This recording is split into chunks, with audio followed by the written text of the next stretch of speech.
오늘 우리에게 주시는 하나님의 말씀은 신약성경 마태복음 2장 17절부터 23절까지의 말씀입니다. 이에 선지자 예레미야를 통하여 말씀하신 바 라마에서 슬퍼하며 크게 통곡하는 소리가 들리니 라헬이 그 자식을 위하여 애곡하는 것이라.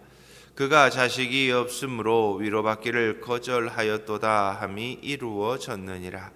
헤롯이 죽은 후에 주의 사자가 애굽에서 요셉에게 현몽하여 이르되 일어나 아기와 그의 어머니를 데리고 이스라엘 땅으로 가라.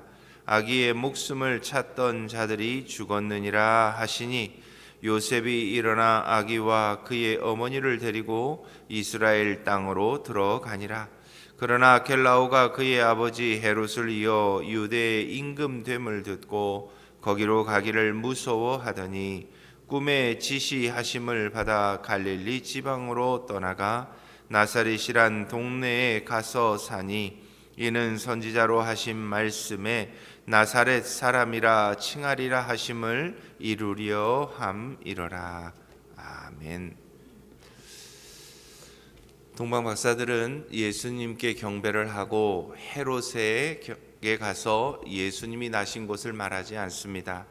전사들이 그들에게 현몽하여 그들은 자신들의 갈 길로 다시 돌아갑니다. 그리고 나서 헤롯은 이스라엘에 그 아기가 태어난 시점으로 해서 2살 아래의 모든 아기들을 죽이는 악행을 범하게 됩니다. 그래서 예루살렘을 제외한 나머지 지역에 많은 가정에 아이들이 죽게 되고 온 땅이 슬픔에 잠기게 됩니다. 우리는 보통 하나님의 역사가 일어날 때는 밝고 강하고 압도적인 하나님의 승리가 이 땅에서 이루어져야 한다고 생각합니다. 전능하신 하나님이 이 땅의 역사에 개입하신다면 그 일은 세상의 박수와 환호 속에 시작되어야 하고 얽혀있던 모든 문제들이 단번에 해결되어야 한다고 믿기 때문입니다. 그것이 우리가 생각하는 하나님께서 일하시는 방식이라고 생각합니다. 그러나 마태복음은 우리의 이런 기대를 완전히 무너뜨리는 장면으로 구속사의 문을 엽니다. 예수 그리스도의 탄생이라는 우주적 사건 직후에 등장한 것은 하늘 보좌의 찬송이 아닌 땅의 처절한 통곡이었습니다.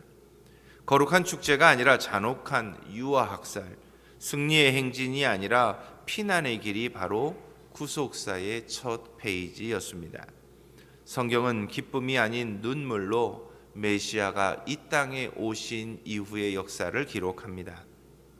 몇 년 전 거대한 지진으로 폐허가 된 도시를 다룬 다큐멘터리를 본 적이 있습니다. 무너진 건물 사이에서 구조대원들이 움직임을 멈추고 귀를 기울입니다. 그들이 멈춘 이유는 생존자의 신음소리 때문이 아니었습니다. 반대로 아무런 소리도 들리지 않던 무거운 침묵 때문이었습니다. 그 침묵의 한가운데에는 이미 숨이 끊어진 아이의 손을 붙잡고 하늘을 바라보던 한 어머니가 있었습니다. 그 어머니의 눈물 앞에서 사람들은 물었습니다. 왜 이런 비극을 하나님은 막지 않으셨을까? 그러나 믿음의 사람들이라면 이곳에 또 다른 질문을 던지게 됩니다. 왜 하나님은 이토록 아픈 자리로 우리의 시선을 이끌고 계신가입니다. 마태복음 2장은 바로 그 질문에 대한 답으로 2장을 마무리하고 있습니다. 오늘 우리가 함께 읽은 2장 17절로 18절은 이 비극을 이렇게 기록합니다. 이에 선지자 예레미야를 통하여 말씀하신 바가 이루어졌느니라. 마태는 헤롯의 광기를 단순한 역사적 사고로만 보지 않습니다. 그는 선언합니다. 이 어둠의 자리에서조차 하나님의 말씀은 이루어지고 있었다라는 것입니다. 놀랍게도 고난의 전장 한복판에서 구속사의 톱니바퀴는 멈추지 않고 계속해서 돌고 있었던 것입니다. 예레미야 31장 15절은 오늘 마태가 말하는 그 배경을 말해주고 있습니다. 바벨론 포로 시대 이스라엘 백성들이 사슬에 묶여 라마에 모였을 때 예언자는 환상 속에서 이스라엘의 국모인 라헬이 무덤에서 일어나 통곡하는 모습을 보았습니다. 히브리어 베키는 심장을 찢는 슬픔, 내히는 숨이 막힐 듯 터져 나오는 절규를 의미합니다.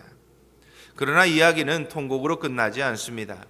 그 다음 절에서 예레미야를 통해 하나님은 말씀하십니다. 내 울음소리와 내 눈물을 멈추라. 그들이 대적의 땅에서 돌아오게 될 것이다. 하나님은 라헬의 눈물을 응답 없는 절망으로만 남기지 않았습니다. 오히려 그 눈물은 회복의 시작을 알리는 신호가 되었기 때문입니다. 마태는 바로 그 의미를 헤롯의 학살 사건에 덧입혀 재해석합니다. 세상은 하나님이 침묵했다고 말하지만 마태는 그 통곡의 소리야말로 하나님이 인류를 구속사로 이끄시기 시작했다는 하늘의 울림이었노라고 기록하고 있습니다. 우리는 종종 이렇게 말하곤 합니다. 이렇게 힘든 거 보면 하나님이 나를 버리셨는지도 몰라. 그러나 마태복음은 반대의 진리를 증언합니다. 그토록 아프기에, 그토록 힘들기에 지금 하나님이 오히려 가장 가까이 계신다는 것입니다. 눈물은 하나님의 부재의 증거가 아니라 하나님의 임재의 표식이라는 것입니다. 하나님의 구속 역사에는 언제나 눈물이 전주곡으로 흘렀기 때문입니다. 라마의 통곡 이후 마태는 예수님의 여정을 기록하고 있습니다. 헤롯의 칼날을 피해 애굽으로 피신하셨던 아기 예수는 시간이 흐른 후 예루살렘이 아닌 이스라엘의 변방 나사렛에 정착하십니다. 그리고 마태는 기록합니다. 이는 선지자로 하신 말씀에 나사렛 사람이라 칭하리라 하심을 이루려 함이로라.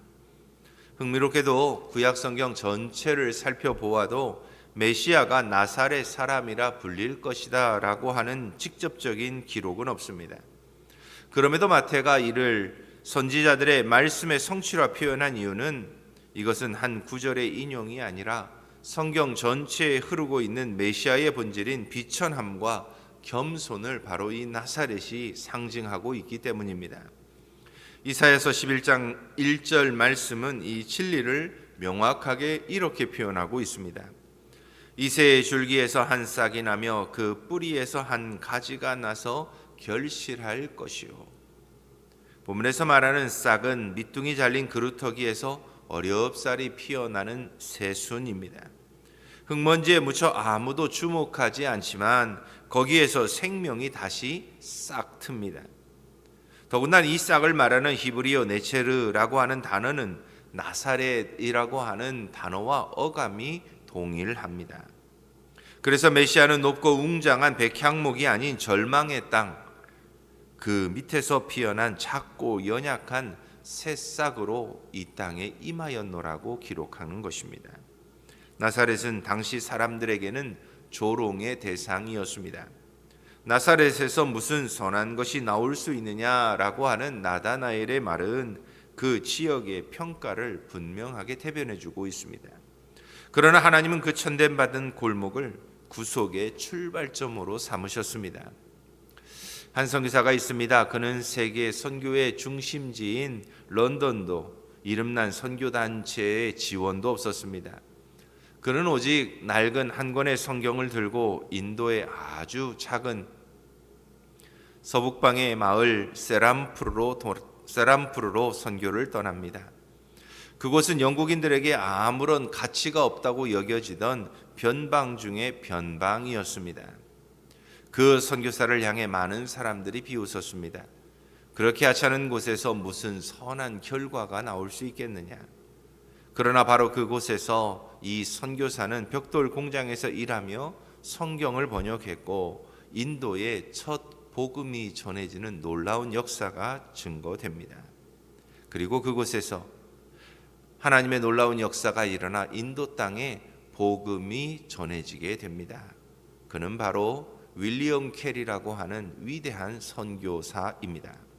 그는 나사렛의 하나님과 같은 방식으로 하나님의 복음을 들고 인도 땅에서 선교하였고 하나님은 그 낮고 천한 그 지역을 통하여 인도 전역을 향해 복음을 전하는 일꾼들을 길러내었습니다. 하나님은 지금도 어찌 보면 그런 방식으로 일하십니다. 사람들의 주목을 받는 중심지보다 외롭고 작고 낮은 자리에서부터 하나님의 역사는 시작됩니다. 오늘 우리의 현실이 초라해 보이고 실패한 나사렛 같을지라도 우리에게 희망이 있는 것은 바로 하나님의 새 생명이 뻗어나갈 수 있는 자리가 될 수 있기 때문입니다. 혹시 여러분의 삶에도 나사렛과 같은 지역이 있습니까? 아무도 주목하지 않고 열매도 없는 것처럼 보이는 그 시간들이 혹시 있으십니까?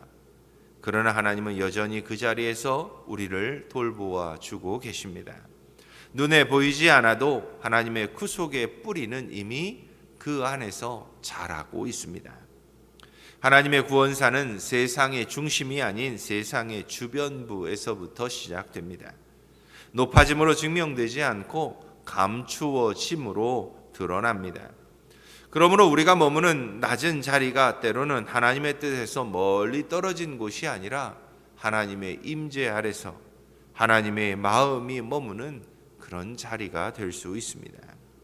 그래서 마태는 이 모든 고난과 비천함의 사건들을 서술하며 결코 그 이유를 변증하려고 하지 않습니다. 사람들은 늘 고난의 이유를 묻습니다. 그러나 하나님은 그 고난의 이유에 대한 답변 대신 하나님이 지금 어디에 계신가를 말씀하십니다. 마태가 보여주는 하나님의 대답은 너무나도 명확합니다. 하나님은 그 고난의 바깥에 계시지 않고 그 한복판에 계셨다는 것입니다. 성육신의 신비가 바로 여기에 있습니다. 하나님이 인간의 육신을 입으셨다는 것은 인간의 고통 구조에 스스로 편입되셨다는 의미입니다. 하나님은 폭력을 순간적으로 없애는 초월적 마법사가 아니라 그 폭력의 무게를 사람들과 함께 온전히 감당해 내시는 내재적인 구속자이십니다. 그래서 히브리서 2장 10절은 이렇게 말하고 있습니다. 그들의 구원의 창시자를 고난을 통하여 온전케 하심이 마땅하도다. 여기에서 말하는 온전케 하심은 완성하다, 목적에 도달하다라는 의미입니다. 고난을 통해 하나님의 뜻이 성취되었음을 말하고 있습니다. 그러므로 예수님의 인생에서 고난은 결함의 징표가 아니라 사명 완성의 경로였습니다. 이 신비는 모세의 생애를 통해서도 놀랍게 예표되고 있습니다. 모세는 어린 시절 바로의 명령으로 모든 히브리 남자 아이들이 학살되던 그 시대에 태어납니다. 그러나 어머니 요게벳은 그를 갈대 상자에 넣어 나일강에 띄웁니다. 인류의 구원을 위해 피난하셨던 아기 예수처럼 모세 또한 죽음을 피해 물 위에 떠 있는 아기로부터 그 이야기는 시작됩니다. 그의 인생은 처음부터 고난이었습니다. 공주의 왕자로 살아났지만 자기 민족의 고통을 보고 의분을 품었던 모세는 결국 살인자가 되고 도망자가 되어 미디안 광야로 내몰리게 됩니다. 화려한 궁정 대신 뜨거운 사막에서 양을 치는 세월, 그것이 그의 훈련의 자리였습니다. 인간의 눈에는 실패처럼 보였지만 하나님의 관점에서는 모세는 하나님을 위한 지도자로 길러지던 순간들이었습니다. 40년의 침묵 끝에 하나님은 불타는 떨기나무 아래에서 그를 부르셨습니다. 그리고 말씀하십니다. 내가 반드시 너와 함께 있으리라.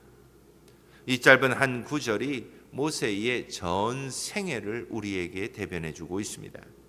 하나님은 모세를 고난에서 건져내시지 않으셨습니다.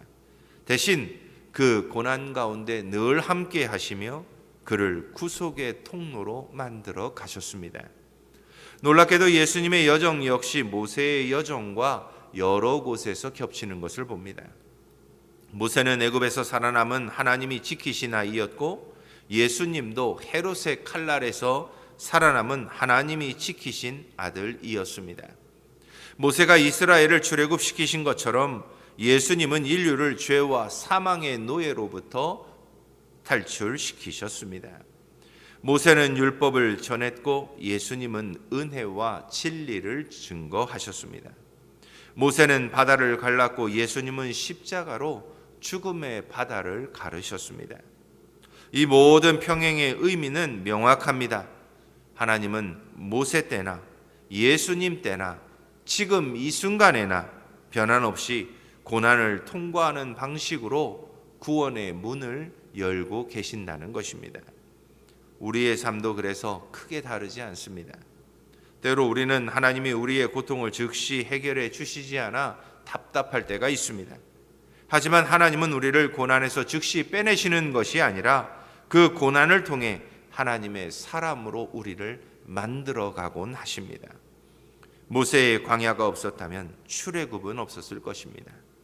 예수님의 피난이 없었다면 십자가의 사명도 없었을 것입니다. 고난을 통과하는 방식으로 구원의 문을 여시는 하나님의 방식은 예수 그리스도의 길에서 완성되었습니다. 그래서 그의 여정은 화려한 승리의 여정이 아니었습니다. 눈물의 순종의 행로였습니다. 예수님은 고난을 통과하며 온전한 순종을 배우셨고 그 순종으로 인해 온 인류는 구속의 은혜를 누리게 되었습니다. 신앙의 길은 그래서 고난이 없는 길이 아닙니다.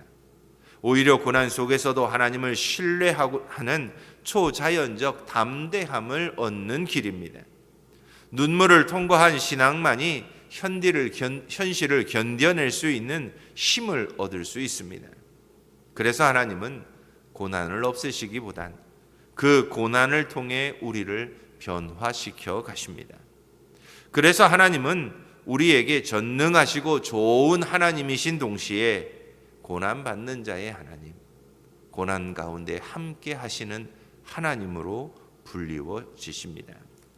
사랑하는 세계교회 성도 여러분, 마태복음 2장은 인간의 눈으로 보면 씻을 수 없는 상처와 비극의 기록을 담고 있습니다.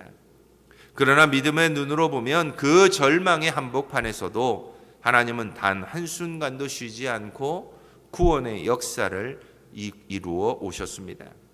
라마의 통곡이 들리던 그 자리에서 하나님의 구속사는 시작되었습니다.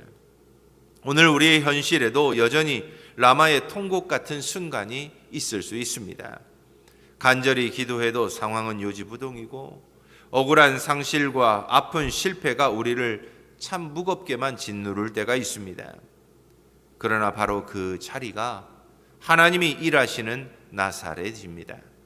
여러분이 흘리는 그 눈물은 하나님의 실패를 알리는 눈물이 아니라 하나님께서 당신의 인생이라는 밭에 심어두신 생명의 씨앗이 자라게 하는 은혜의 물이 될 것입니다. 가장 깊은 밤이 지나야 새벽이 오는 것처럼 하나님의 구속사는 언제나 눈물의 새벽에서부터 시작됩니다. 지금 마주한 고통의 자리를 그래서 우리는 피하려고만 애쓸 필요가 없습니다. 하나님을 오해할 이유도 없습니다. 오히려 고난과 고통의 자리를 믿음으로 묵묵히 견디어가며 우리는 통과해야 합니다. 우리의 통곡 소리 너머에서도 하나님은 이미 우리에게 새로운 출발을 선언하고 계시기 때문입니다. 하나님은 여전히 우리의 나사렛에서도 일하고 계십니다. 그리고 우리의 눈물 위에서 새 역사의 씨앗을 계속해서 심고 계십니다. 이 고백이 오늘 우리들 모두의 승리의 창가가 되기를 소망해 봅니다. 어렵고 힘든 그 순간에도 하나님은 여전히 그 고난의 현장에 우리와 함께 하고 계심을, 그리고 그 고난을 통해 하나님의 구원의 새 역사를 이루어가고 계심을 믿음으로 고백하며 그 자리를 이기고 나아갈 수 있는 저와 여러분들이 되기를 주님의 이름으로 축원합니다. 우리 함께 기도하겠습니다. 주님, 눈물의 자리에서도 나를 위해 일하시는 하나님을 믿습니다. 우리는 종종 눈물을 실패로, 고난을 버림으로 오해했습니다. 그러나 주님, 오늘 말씀을 통해 바르게 알게 하시니 감사합니다. 눈물이 바로 하나님의 일하심의 시작임을 보게 하옵소서.